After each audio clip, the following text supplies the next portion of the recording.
Welcome to Yonkers downtown waterfront. Come on down and enjoy the celebration. There's plenty to do down here. Lots of shopping in Guinea Square.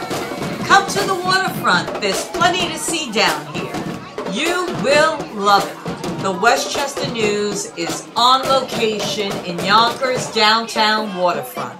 We're kicking off the summer celebrations in downtown Yonkers all summer long. Come on down and enjoy yourselves. This is the WestchesterNews.com and we will be there. Hi, I'm Barbara Ritchie. Welcome to the Westchester News. Come on, I have a story to tell you. How you doing?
It's great to be here today with the people of the city of Yonkers, with our veterans, with our Gold Star mothers, to remember those who have paid the ultimate sacrifice, those brave heroes, the men and women who have fought and served this country so valiantly. So this sense of pride in our country and in the men and women who serve our country. So today we give thanks to them, we think about them, we remember them. We should try to remember them as often as possible, but particularly this day each year. My name is Sidney Jennings. My son died in the largest peacetime tragedy in the history of this nation. The Gander tragedy. He died with 248 soldiers, Newfoundland Gander. I miss him. It's just like it happened yesterday. I wear him as my albatross. It just hurts. And when I listen to that song, A Soldier's Heart, it always makes me cry, but I listen to it every day. I'm out here every Veterans Day and Memorial Day. I not only represent my son, I represent 248 soldiers and 8 crew. They all became one. I waited 10 weeks for his remains. So when I finally got them and were able to put them to rest in Arlington, that's when I put to rest 248 remains. My son had written me a letter. He was supposed to be on 3. He had 3 different choices, but he traded place with another soldier. So he got home early. So the other soldier got home early? The other soldier got home early, and he was on the flight that went down in Newfoundland Gander. A real hero. The other day I dropped my daughter off at the Yonkers train station and I saw the statue of the Gold Star mother sort of looking longingly at the train station, and I remembered why they put that statue there, which is because so many mothers sent their kids off to World War I and World War II from the Yonkers train station, and that was the last time they saw their child, and that's where they waited for their child to come home. And that's really a feeling that goes forward on Memorial Day, where we honor those who really never came back. They paid the ultimate sacrifice fighting for our freedom, and that's why we give them tribute today. And Memorial Day, you honor those who paid the ultimate sacrifice and died during the war. This day is very, very special to me because after serving 26 years, the veterans of the community, they continue to serve the community in every way, shape, and form. And I think it's very important that we recognize them and this day. Today was really wonderful. We had excellent weather. How's it going? You enjoying yourselves? Oh, yeah, wonderful. How you doing? All right. What's going to happen to the veterans that are going to come home now from the war, amputees? Well, there's some 30,000 wounded veterans over from Iraq alone. The amputees, though. I don't know. The number of amputees, I can't tell you that number.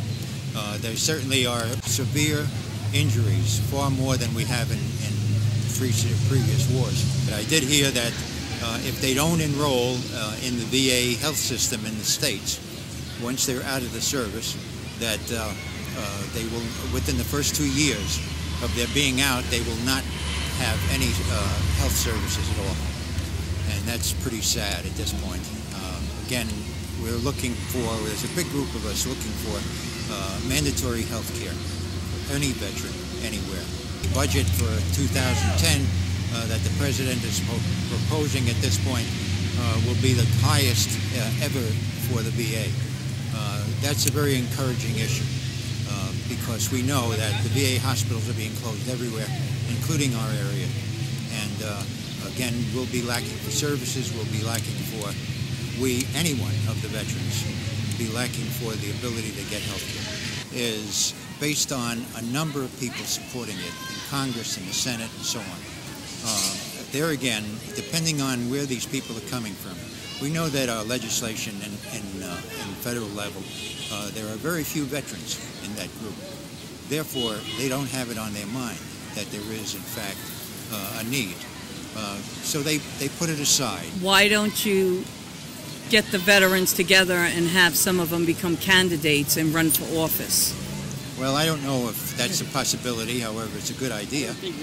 On a national basis, we call it a March on Washington. And what it was is we went down, I think it was Memorial Day, and we collected signatures on the mall.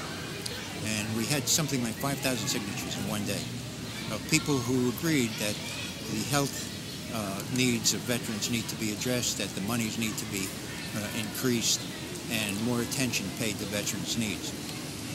That tends to, because we are all voters, okay, that's where some of our weight comes from. And as a group of veterans, for instance, there's 17,000 veterans in Yonkers. 17,000 veterans plus their spouses or maybe other family is quite a vote for someone. And basically, we are not doing the correct job to get that unified vote yet of the same call for need. We're working on it. It's an ongoing situation.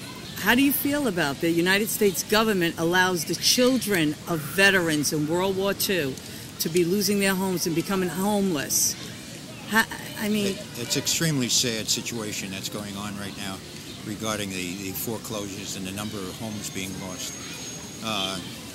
We even are struggling here in Westchester County to get affordable home living quarters for veterans.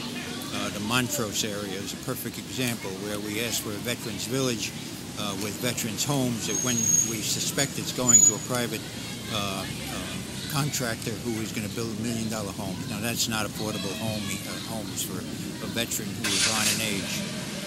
Those that are losing their homes now, it's really sad that nothing has happened as quick as it should happen.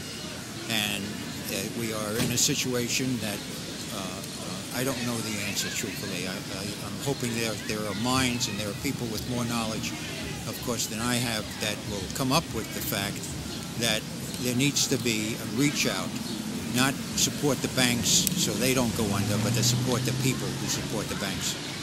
Where do these children of veterans go? Who's going to help them? No one. And now with Phil Amicone, he's going to raise the taxes. He's going to put them over the deep end. And I think that the veterans, I hope that we'll get together and talk about that, because veterans' children, their fathers are in the grave, okay? Where do they go from here? Well, we're hoping that based on a coalition of veterans groups, I'm not talking about individuals now, I'm talking about numbers and weight, will begin to unify. And one of my goals for the coming year is to do that here in Yonkers and start reaching out to Westchester County. Unify with a single cause, not a multiple set of causes, and push legislation from the grassroots, from our towns and cities and counties upward to the state and national. Welcome to the Westchester News. Come on, I have a story to tell you.